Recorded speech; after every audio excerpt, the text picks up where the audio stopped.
Now this concludes E. We will move to Measure F, providing support for Canadian journalism. Mr. McGowan, please. Thank you. This measure has provides, as noted, provides support for Canadian journalism, and it does so in three different ways. Common to each of them, just to get some of the terminology out of the way first, an organization, in order to qualify for each of the three measures, would have to be a qualified Canadian journalism organization. That new definition is set out in the bill, and in doing so, it would need to meet a number of conditions. One is that it has to be a journalism organization. There are restrictions based on its what you might consider Canadianness, whether it's controlled by foreign corporations and so on, and those depend in large part upon the type of entity involved. There's different rules for corporations versus trusts and so on, but they have to be Canadian, and they also have to be a journalism organization. And there are rules relating to what qualifies as a journalism for this purpose.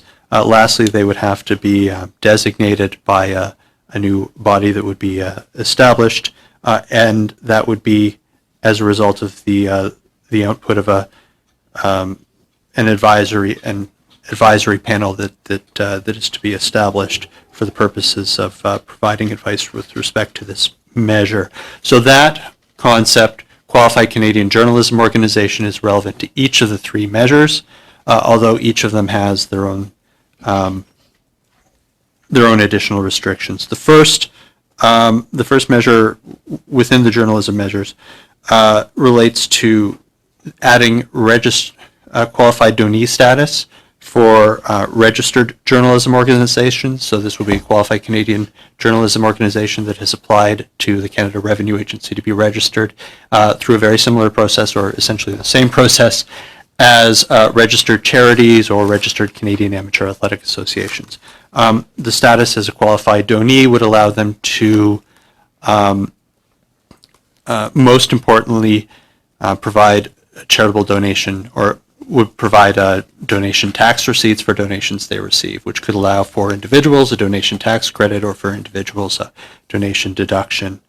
An additional requirement for this would be that the journalism organization would need to be not-for-profit in order to be registered. And so the additional exemption from tax for qualified donees wouldn't be as important as the ability to issue donation receipts to individuals and also to accept donations from charities. The next measure introduces a 25% refundable tax credit on salary or wages paid to eligible newsroom employees of certain qualified Canadian journalism organizations. This credit would be subject to a cap of $55,000 for a qualifying newsroom employee. That works out to, as a 25% credit, $13,750 maximum per qualifying newsroom employee. The newsroom employees aren't just journalists; it could be editors, layout, people who work on layout, but people who work in generally the newsroom towards the production of original news content.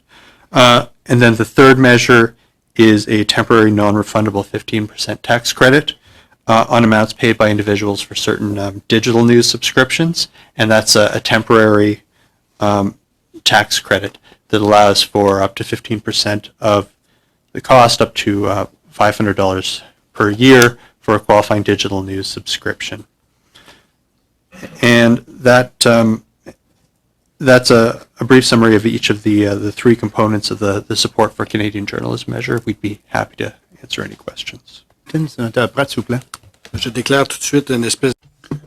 First of all, I would like to declare an ancient conflict of interest as a former journalist and newspaper editor. A number of questions. I'm trying to understand the relation between this new council and the criteria under this act. Usually, does the interpretation not fall under the purview of the CRA rather than an advisory body like this one? there will be two advisory bodies, the first of which will give advice to the government when it comes to eligibility criteria.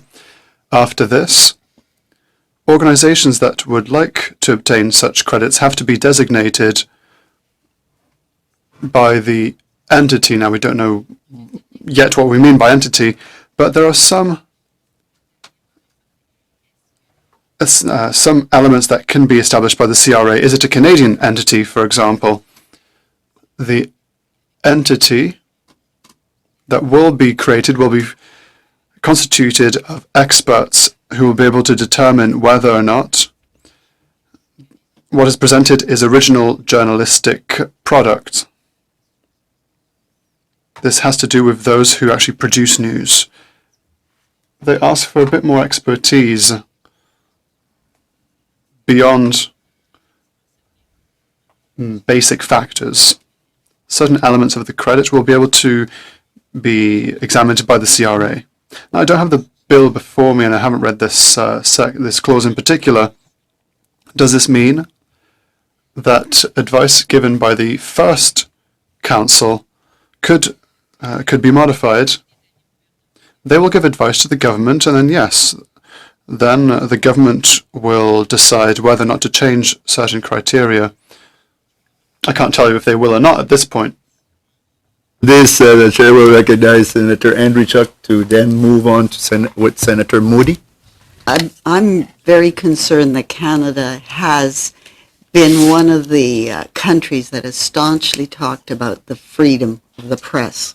We know how many journalists have lost their lives, and so we monitor and we fight back to say democracy is a free press, an independent judiciary. And here we're going to be setting up criteria by the government to get government funds.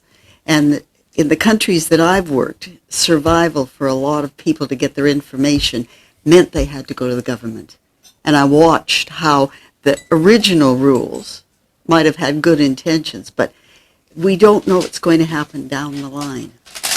And it sometimes we look the other way and we wake up and find that there is manipulation of that press. And I'm worried here that you've got criteria. You have to jump those. Selection committees appointed by the government. We're intruding on the freedom of the press. May not be our intention. It's the survival of the newspaper. But we're going to be creating opportunities for others to come in, and we may not really be helping those that we intended to in the first place.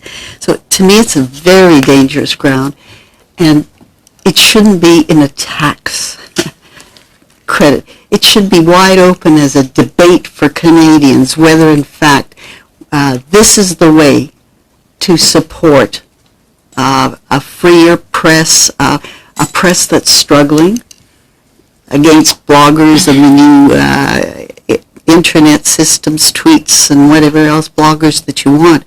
I think it's a bigger national debate than a question tucked into a tax situation, because we all want to encourage the survival of the press, whether it's in a small town or elsewhere. But if we start on this road with these criteria, with government setting that criteria and interpreting that criteria, I think we're on the wrong road.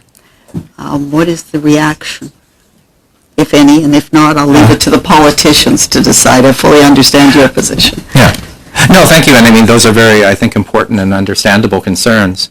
I mean, I think what we can do is just to point to what the government says in the budget. I mean, and which reiterates what was said in the 2018 fall economic statements about how essential it is that this be arm's length and independent. So it's basically the two stages that I think both Trevor and Maud have touched on. I mean, first, that there be an independent advisory committee drawing from the journalism sector in order to provide advice and basically sort of to put some more meat around some of these concepts in terms of what's meant by original news content, what's meant by general interest, just to give examples. And then secondly, to have basically an independent body that's doing the assessment, that's basically determining. So in terms of determining who's a Canadian qualifying Canadian journalism organization, that involve someone else. And that basically all, just so for the purpose of the qualified donee measure, what the CRA is doing as an institution is just sort of checking the other boxes that are more routine, just making sure you're not for profit and that you're not receiving too many donations from any one source, and that you keep proper books and records and so on. So, but no, I mean your concern is certainly heard. So Press freedom cannot be judged by only those within the press, because then you're already by definition restricting and identifying what you think is acceptable rather than allowing for free expression in a country.